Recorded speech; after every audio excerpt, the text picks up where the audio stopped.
পুলিশের যে সাবেক আইজিপি বেনজির দুবাইতে জামিন পেয়েছেন, সরকার বিষয়টা কি কনসাল্ট কিনা? আমরা যদি আপনার দেশ থেকে ফিরিয়ে আনার একটা প্রক্রিয়া চলছিল, এখন সে হঠাৎ জামিন পেল, এই বিষয়টা সরকারের পক্ষ থেকে অবস্থান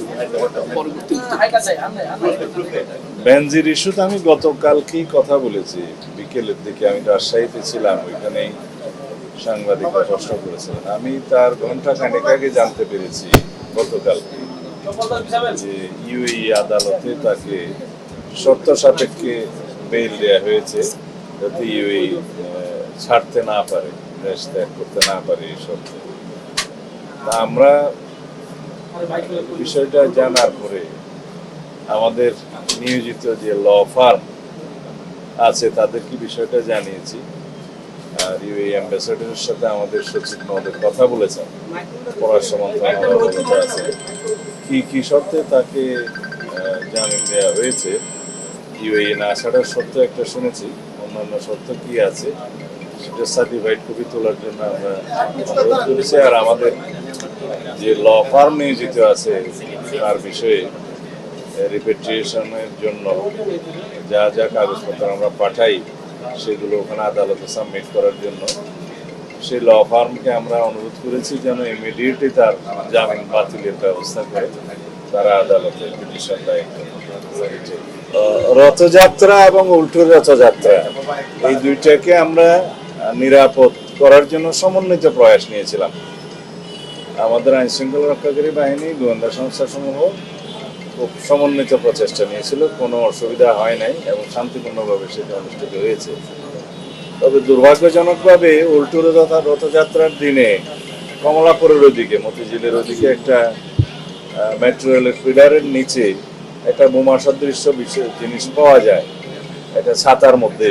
সেটা আমাদের দুইজন সদস্য এটা দেখার পরে পুলিশকে জানায়, পুলিশ এটা কর্ডন করে রাখে এবং এটা বোম ডিসপোজাল ইউনিটে সেটা সরায় এবং পরে এটা বিস্ফোরিত করে। এতে করে খুব শঙ্কিত হওয়ার কোনো কারণ নাই।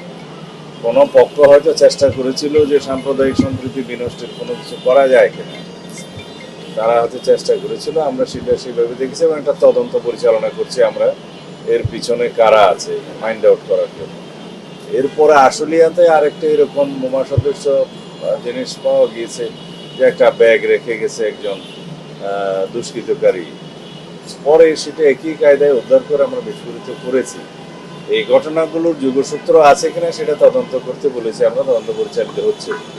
তবে আগের সময়ের তুলনায় যদি আমরা তুলনামূলক বিবরণী দেই একই সময়ে এই বিষয়গুলো কীরকম হয়েছে তার তুলনায় এটা অনেকটা কম। তবে আমরা সবসময় সতর্ক আছি এবং আমাদের এই জাতীয় বিষয়গুলো যারা অ্যাড্রেস করে আছি, আমাদের উগ্রবাদী তৎপরতা বা এই জাতীয় সাম্প্রদায়িক সম্প্রীতি বিনষ্ট করার যে সমস্ত তৎপরতা, এগুলো যারা মনিটর করে, আমাদের স্পেশাল টিম আছে, তারা এই ব্যাপারে সতর্ক আছে। আওয়ামী লীগের এই যে তৎপরতা নিয়ে পুলিশকে সতর্ক থাকতে বলা হয়েছে, আপনাদের কোনো গোয়েন্দা প্রতিবেদন আছে কিনা যে কারণে? বিষয়টা তা নয়, আমাদের পুলিশ বাহিনীর মধ্যে একটা সবসময় চালু থাকে যাতে আনঅ্যাটেন্ডেড কোনো ভেহিকেল না রাখে।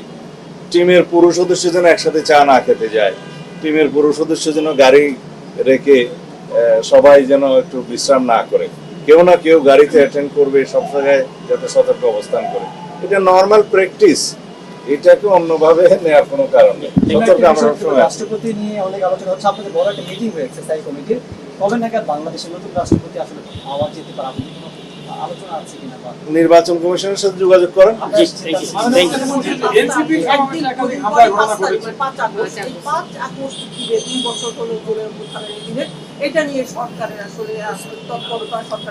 আমরা কালকেও মিটিং ডেকেছি আমাদের দলের নেতৃত্বে, এটা যুগপৎ আন্দোলনের শরিক এবং অন্যান্য রাজনৈতিক দলের সবার নিয়ে আমরা আগামীকালকে একটা সভা করব কৃষিবিদ ইনস্টিটিউশনে, মাননীয় প্রধানমন্ত্রী উপস্থিত থাকবেন, আমরা ওখানে কথা বলবো।